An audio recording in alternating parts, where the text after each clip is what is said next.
Hello everyone, it's me Nishana. Welcome to Nishana's Tasty Heart.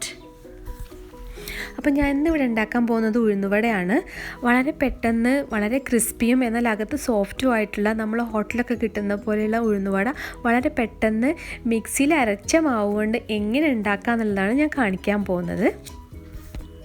അപ്പോൾ വീഡിയോയിലേക്ക് പോകുന്നതിന് മുമ്പ് ഒരു കാര്യം പറയട്ടെ, നിങ്ങൾ എൻ്റെ ഈ ചാനൽ ആദ്യമായിട്ടാണ് കാണുന്നതെങ്കിൽ നിങ്ങളെല്ലാവരും ഈ ചാനൽ സബ്സ്ക്രൈബ് ചെയ്യണം. അപ്പോൾ അവിടെ ഒരു ചെറിയ ബെല്ലൈക്കൺ കാണും, അപ്പോൾ അതുകൂടി ഒന്ന് ടച്ച് ചെയ്യുകയാണെങ്കിൽ ഫർദർ നോട്ടിഫിക്കേഷനൊക്കെ നിങ്ങൾക്ക് ലഭിക്കും. അപ്പോൾ അതിന് വേണ്ടിയിട്ട് ഞാനിവിടെ ഉഴുന്നെടുത്തിട്ടുണ്ട്. ഇത് വെള്ളത്തിൽ ഒരു 4 മണിക്കൂർ കുതിർത്തിട്ട് അതിന് ശേഷം എടുത്ത ഉഴുന്നാണ്. ഇത് ഞാൻ ഏകദേശം 1 കപ്പ് ഉഴുന്ന്, അതായത് ഞാൻ നോക്കൂ ഈ ഒരു കപ്പിൽ 1 കപ്പ് ഉഴുന്നാണ് എടുത്തിട്ടുള്ളത്. പിന്നെ എടുത്തിട്ടുള്ളത് ഞാൻ ഇഞ്ചിയും പച്ചമുളകും കൂടെ ചോപ്പ് ചെയ്താണ് എടുത്തിട്ടുള്ളത്.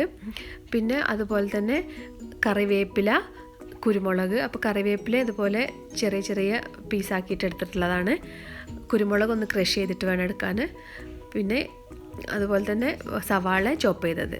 ഇതൊക്കെയാണ് ഇതിലേക്ക് ആഡ് ചെയ്യാനുള്ളത്. അപ്പോൾ ഇനി ഇത് ക്രിസ്പി ആവാൻ വേണ്ടിയിട്ട് ഞാനൊരു സ്പെഷ്യൽ ഇൻഗ്രീഡിയൻറ്റ് കൂടെ ചേർക്കുന്നുണ്ട്. അത് ഇപ്പോഴല്ലാതെ ചേർക്കുന്ന സമയത്ത് ഞാൻ പറയാം കേട്ടോ. ഇനി നമുക്ക് ഉഴുന്ന് അരച്ചെടുക്കണം. അപ്പോൾ ഉഴുന്ന് അരയ്ക്കുമ്പോഴാണ് നമ്മൾ ശ്രദ്ധിക്കേണ്ടത്, കാരണം ഒരുപാട് വെള്ളം ഉപയോഗിച്ച് ഉഴുന്ന് അരയ്ക്കരുത്. പക്ഷേ നമുക്ക് മിക്സിയിലാവുമ്പോൾ എങ്ങനെയായാലും ഒത്തിരി വെള്ളം ഇല്ലാണ്ട് അത് നല്ലപോലെ അരഞ്ഞ് കിട്ടുകയില്ല. അപ്പോൾ അതാണ് ഒരു പ്രശ്നം. അപ്പോൾ അങ്ങനെയുള്ള പ്രശ്നം ഇല്ലാതാക്കാൻ വേണ്ടിയിട്ട് നമ്മൾ ഇനി ഇതിലേക്ക് ഒരു ഇൻഗ്രീഡിയൻസ് കൂടി ചേർക്കുന്നുണ്ടെന്ന് പറഞ്ഞില്ലേ, അപ്പോൾ അത് നമുക്ക് പിന്നീട് ചേർക്കാം. അപ്പോൾ അതുകൂടി ചേർക്കുമ്പോൾ അതിൻ്റെ കൺസിസ്റ്റൻസി ശരിയായിക്കോളും. പക്ഷേ വേറൊരു കാര്യം എന്താ വെച്ചാൽ അത് ചേർക്കുന്നുണ്ടല്ലോ, അപ്പോൾ ഇത് പിന്നെ കുഴപ്പമില്ല എത്ര വെള്ളം കൂടിയാലൊന്നും വിചാരിക്കരുത്. കാരണം ഇതും കുറച്ചൊക്കെ വെള്ളത്തിൽ തന്നെ ഇതും ചെയ്യാൻ പാടുള്ളൂ. അപ്പോൾ എല്ലാം കൂടെ ആകുമ്പോൾ എങ്ങനെ ആയാലും അത് കൂടിപ്പോവും. അപ്പോൾ അതേ ഞാനിവിടെ ഇങ്ങനെ ഈ ഒരു ലെവലിലാണ് അരച്ചെടുത്തത്, കാരണം ഇതിനേക്കാളായിട്ട് അരച്ചെടുക്കാൻ പറ്റുന്നില്ല. പിന്നെ നിങ്ങൾ വേറൊരു കാര്യം സൂക്ഷിക്കേണ്ടതെന്ന് വെച്ചാൽ ഒരിക്കലും മിക്സി ചൂടാവരുത്. നമ്മൾ അരയ്ക്കുമ്പോൾ ചൂടാവരുത്. അപ്പോൾ നിർത്തിയാണ് നമ്മൾ അരയ്ക്കുക. അപ്പോൾ കണ്ടിന്യൂസ് ആയിട്ട് അരയ്ക്കുമ്പോൾ അത് ചൂടാവും. അപ്പോൾ അങ്ങനെ ആകുമ്പോൾ ഇത് നന്നായിട്ട് ഉള്ളിൽ സോഫ്റ്റായിട്ട് കിട്ടില്ല. അപ്പോൾ നമ്മുടെ മാവ് ഇവിടെ റെഡി ആയിട്ടുണ്ട്. അപ്പോൾ ഇനി ഒരു ഏകദേശം 1 മണിക്കൂർ ഒന്ന് റെസ്റ്റ് ചെയ്യാൻ വെക്കണം. അപ്പോൾ നമ്മളൊരു കുറച്ച് സമയം ഒരു 2 മിനിറ്റ് കൈ കൊണ്ടൊന്ന് ജസ്റ്റ് ഒന്ന് ബീറ്റ് ചെയ്യണം കേട്ടോ. ഇത് അല്ലെങ്കിൽ എന്തെങ്കിലും ഒരു തവ വെച്ചിട്ടായാലും മതി. ഒരു 2 മിനിറ്റ് ഒന്ന് ബീറ്റ് ചെയ്ത് വെക്കണം, എന്നാലേ അത് നല്ല സോഫ്റ്റായിട്ട് വരുള്ളൂ. അപ്പോൾ ഇത് ഏകദേശം 1 മണിക്കൂർ സമയമായി. അപ്പോൾ നമുക്കിത് നോക്കാം.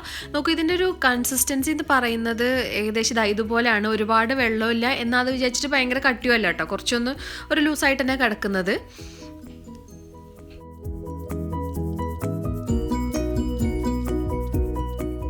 നമ്മൾ എടുത്ത് വെച്ചിട്ടുള്ള എല്ലാ ചേരുവകളും കൂടെ ഒരുമിച്ചിട്ടിട്ട് നന്നായിട്ടൊന്ന് മിക്സ് ചെയ്യുക. പിന്നെ ആവശ്യത്തിന് ഉപ്പിടണം.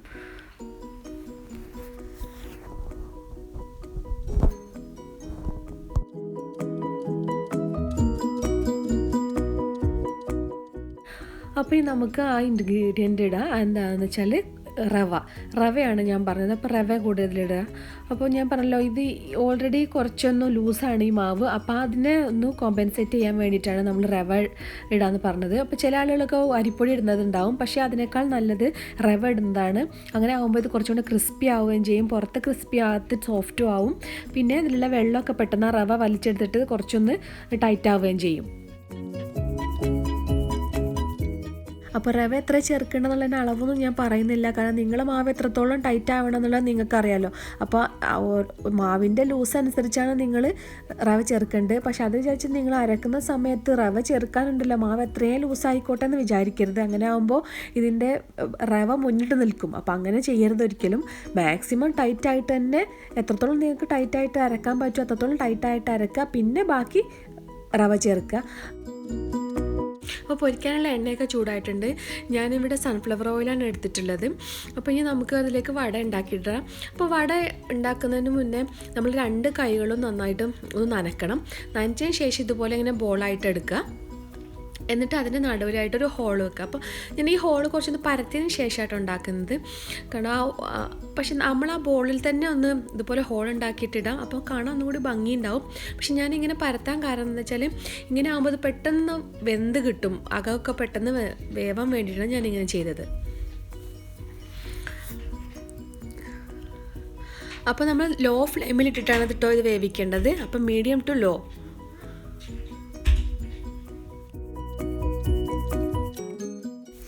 അപ്പോൾ ഇനി ചില ആൾ കയ്യിലിങ്ങനെ ഉരുട്ടി ചെയ്യാൻ ബുദ്ധിമുട്ടുള്ളവരോ അല്ലെങ്കിൽ അങ്ങനെ അറിയാത്തവരോ ഉണ്ടെങ്കിൽ ഇപ്പോൾ നമ്മൾ ജസ്റ്റ് ഒരു അലുമിനിയം ഫോയിൽ എടുത്ത് ഇതുപോലെ ചെയ്തിട്ട് അങ്ങനെ വേണമെങ്കിൽ ഇട്ടാലും മതി കേട്ടോ.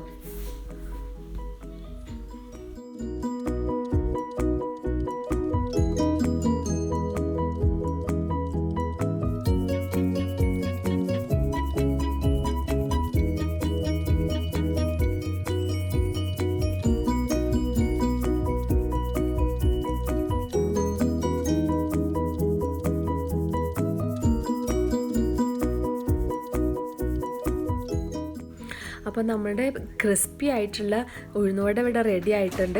അപ്പോൾ പുറത്ത് നല്ല ക്രിസ്പിയും അകത്ത് നല്ല സോഫ്റ്റുമാണ്. അപ്പോൾ നമ്മൾ റവ ഇട്ടത് കാരണം.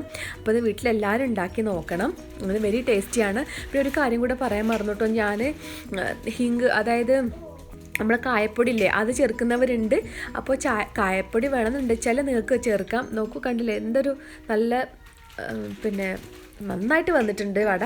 അപ്പം നിങ്ങൾ വീട്ടിൽ ട്രൈ ചെയ്ത് നോക്കണം, എന്നിട്ട് നിങ്ങൾ ഫീഡ്ബാക്ക് പറയണം കേട്ടോ.